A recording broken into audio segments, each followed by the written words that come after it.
Hello, thank you for joining me today. We are in the STEAM studio and today we're going to make some art and it's going to exercise your brain. This is my art mat. It's just a paper bag, but I like to put it down anytime. I'm working with different types of art materials just to protect the surface that I'm working on.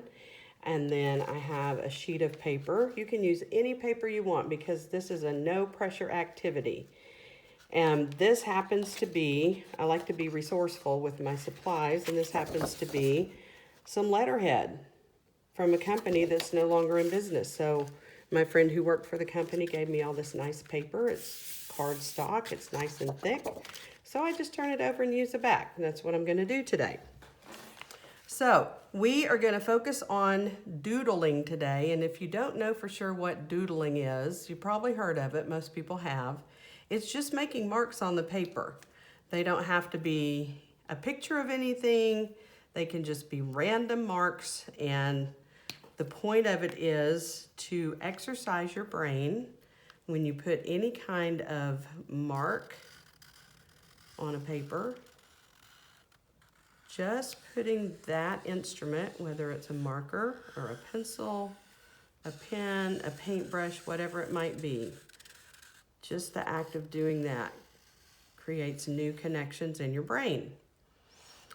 So doodling is good for calming down and relaxing and, like I said before, exercising your brain. This channel is going to be a lot about brain health. So what we're going to start with, I'm going to show you a couple of different exercises today and types of art. The first one we're going to talk about is called Zen Doodles, or Zen Tangles. Either one of those is correct. When it's called a tangle, it specifically means making a shape and then any shape, taking it and dividing it into different sections using whatever kinds of lines you would like. And then we're going to do a different doodle in each one of these sections. So doodling is really just about patterns, making patterns. And you can see I've got a thick Sharpie, a medium Sharpie, a thin Sharpie, Sharpie in some different colors if I decide to add color. And you use whatever you like or whatever you have available. There are no rules to this. I use different kinds of markers because I like to experiment, and really that's what art is. It's all one big experiment. Because every time you do something new, you don't know for sure how it's going to come out. So what I'm doing is starting my first Zen doodle within this space. I'm just drawing circles. You could draw whatever shape you want to, whatever kind of line, but you do want to go according to the shape of the space that you're working in. And while I'm working on this, we're going to talk about a few different things that doodling does for your brain that are very positive.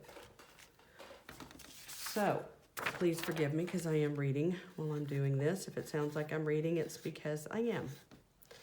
So the first thing on my list of things that doodling does for your brain is it helps concentration, because you have to really focus on what you're doing. Even though it's easy, it's kind of an interesting mix of being focused and not focused. You're focused on the shapes and making the marks and staying within the shape, but whatever shape you're doing is an easy shape and it can become kind of mindless.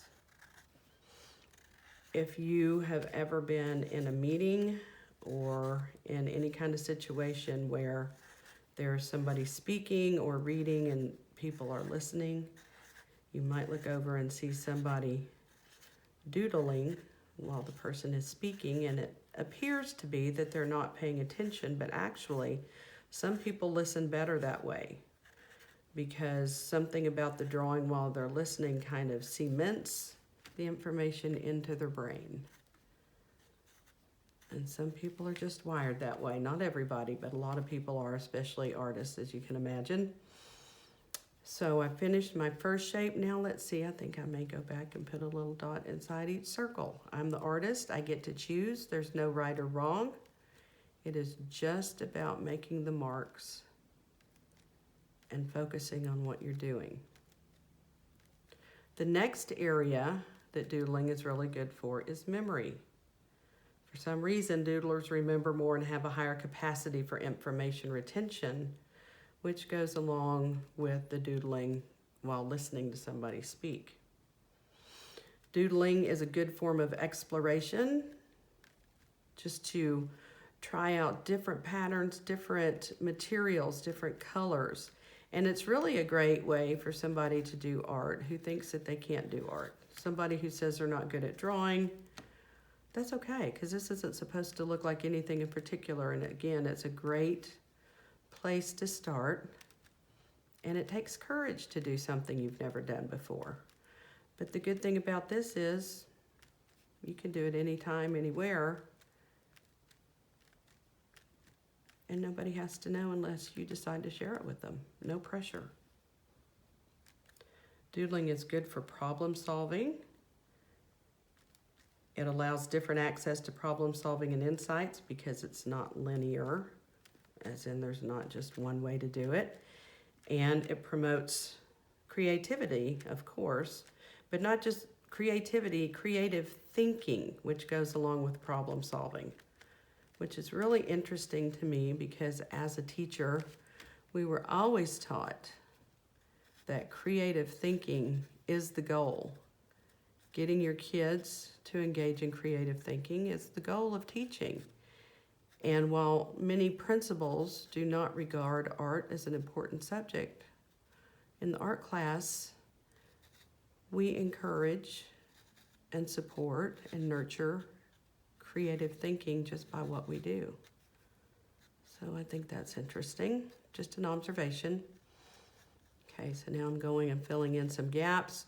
So I can make this as complex or as simple as I want to because it's all about what I as the artist choose to do, what I feel like doing.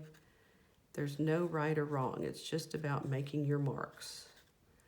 I think I'll do another little section here and maybe try a line design instead of dots. If you're interested in doing this, but you just can't think of any patterns on your own, a couple of things you can do. First of all, you can kind of look around your environment, see what's in the room where you are, get some ideas from that. But also, if you do go online, there are lots and lots of doodle patterns that you can find that might inspire you. Okay, and again, there's just something really satisfying about just coloring in, getting all the white space covered. If you make a mistake, you can just turn it into something, and it's all about the mark making. I will say, I want to add this in there as an observation from my room. This is much more difficult and challenging for people who have a lot of screen time, spend a lot of time with their screens, and specifically video games that have a lot of movement and changing scenes and flashing lights that are very fast. Those kiddos that I had that played a lot of video games had a really hard time slowing their brains down enough to do this, which is all the more reason why they need to do it. It would be good for them.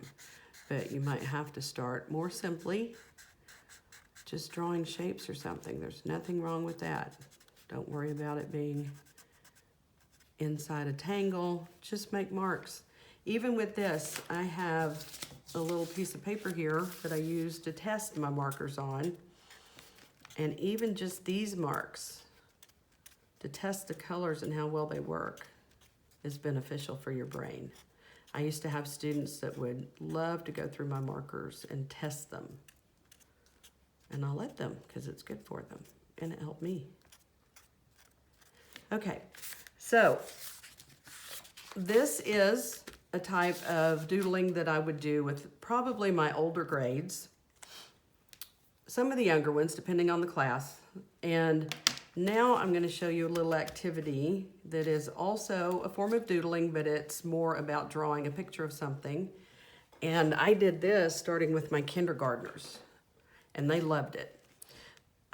So we start by drawing a stick figure, and it's really kind of interesting to me because when I was a new art teacher, I heard a lot of art teachers and people with more experience than I had to say, don't let the kids draw stick figures. They need to draw bodies with shapes because that's how they really are. Well, that's a great goal.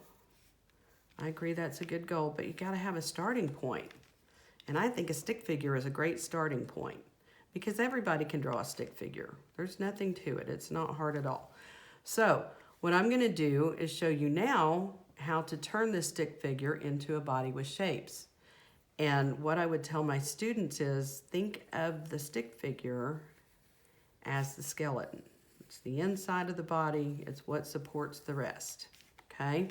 So I'm going to start up here, right under the head. I'm going to start with the neck, just by drawing a line on either side of my original stick person line.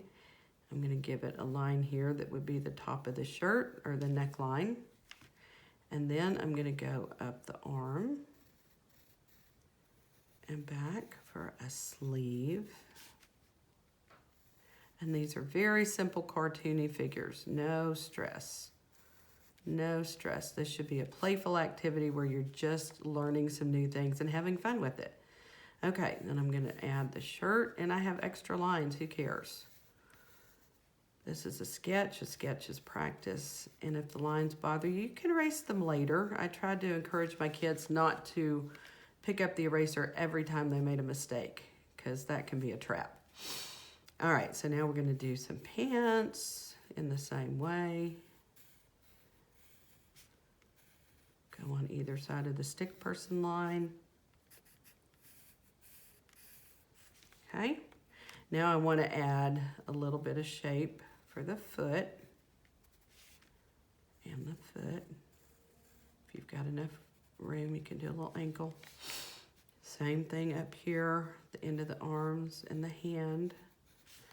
I'm not even drawing fingers or anything like that. I'm just giving it a shape. And if I have extra lines, again, this is a sketch. Sketches are actually supposed to have extra lines. Okay, I'm going to add a very simple little face, cartoony. I'm going to do the hair however I want to because I'm the artist. Okay, one thing I like to tell my students to do is add details because they make your art more interesting. So I'm going to add some little pockets here. Might add something on the shirt, but what I'm going to do first is erase the inside lines. And the way I would do that with my students is to give them a Sharpie. Yes, even kindergarten, but we talk about how to use them very carefully. And I'm going to trace my outside lines only, not the inside lines, not the stick man that I started with, because we're going to erase those. And so I would tell my students any line that you don't want to erase, you're going to trace. But if I don't want this part right here, I'm not going to trace that. So trace it or erase it. But we'll erase at the end. And that just kind of cleans up your drawing a little bit. If you don't like the way the pants came out, you can change those. Whatever you want. This is your drawing. This is to have fun. And then what I would also do is have my students turn this little drawing into them somehow. And the way I would do that is tell them, think about things that you're good at. Think about things that you like that you can draw yourself with. Are you good at soccer? Do you like to play soccer? Then draw yourself with a soccer ball or tending the goal. If you like animals, you can draw yourself with an animal. If you like to bake, put an apron on. Bake some cookies, whatever you like, just have fun with it. So now that I've traced all the lines that I want to keep, I'm going to hold my paper carefully and erase all the pencil lines. And now I have a body with shapes, made out of shapes instead of a stick man. Okay, and once you do one, you can do others. And something that's really kind of fun to do, I think, my students like this, you draw your stick person in different positions. And then you go through those same steps.